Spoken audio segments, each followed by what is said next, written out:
முக்கிய செய்தி. டங்ஸ்டன் திட்டத்திற்கு எதிராக போராடிய 5000 பேர் மீதான வழக்கு ரத்து செய்யப்பட்டுள்ளதாக அமைச்சர் மூர்த்தி தெரிவித்திருக்கிறார். முக்கிய செய்தியாக பார்த்து வருகிறோம். டங்ஸ்டன் சுரங்க திட்டத்திற்கு எதிராக போராடிய 5000 பேர் மீதான வழக்கு ரத்து செய்யப்பட்டுள்ளதாக பத்திரப்பதிவுத்துறை அமைச்சர் மூர்த்தி தெரிவித்திருக்கிறார். டங்ஸ்டன் கனிம சுரங்க திட்டத்தை ரத்து செய்ய கோரி மதுரையில் போராடிய 5000 பேர் மீதான வழக்கு ரத்து செய்யப்பட்டுள்ளதாக பத்திரப்பதிவுத்துறை அமைச்சர் மூர்த்தி தெரிவித்திருக்கிறார். முதலமைச்சர் மு.க. ஸ்டாலினின் உத்தரவின்படி வழக்கு ரத்து செய்யப்பட்டுள்ளதாக அமைச்சர் மூர்த்தி தகவல் தெரிவித்திருக்கிறார்.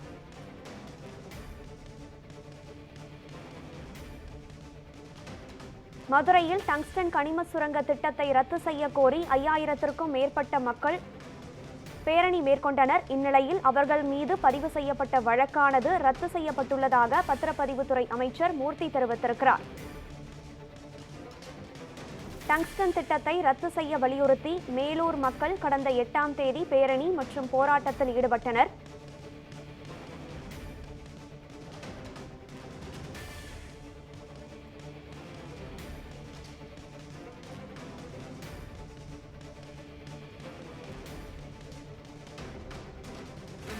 இன்றைக்கு மிகப்பெரிய ஒரு தவறான வதந்தியை இன்றைக்கு மதுரையில மேலூர் பகுதியில டங்ஸ்டன் திட்டத்தை இன்றைக்கு கொண்டு வருவோம் என்று சொன்ன ஒன்றிய அரசாக இருந்தாலும் அதை ஒட்டுமொத்தமாக தீர்மானமாக நம்முடைய மாண்புமிகு தமிழக முதலமைச்சர் அவர்கள் சட்டமன்றத்தில் ஒரே தீர்மானமாக கொண்டு வந்து அனைத்து கட்சி ஆதரவை கொண்டு வந்து யார் இருக்கிறவரை இந்த பகுதியில ஒரு காலத்திலையும் டங்ஸ்டன் வராது என்ற உத்தரவாதத்தை தந்து அப்படி ஒரு நிலை ஏற்பட்டால் இவருடைய பதவியை ராஜினாமா செய்வேன் என்று மதுரை மக்களுக்காக மேலூர் வட்டாரத்து மக்களுக்காக சட்டமன்றத்திலே குரல் கொடுத்தவர் நம்முடைய முதலமைச்சர் அவர்கள் அன்றைக்கு வெளியிடுவது இங்க இருக்கக்கூடிய பாரதிய ஜனதாவுடைய மாநில தலைவர் அவர்கள் சொன்னார், டங்ஸ்டன் திட்டத்தை நாங்கள் ரத்து செய்வதோ 15 நம்முடைய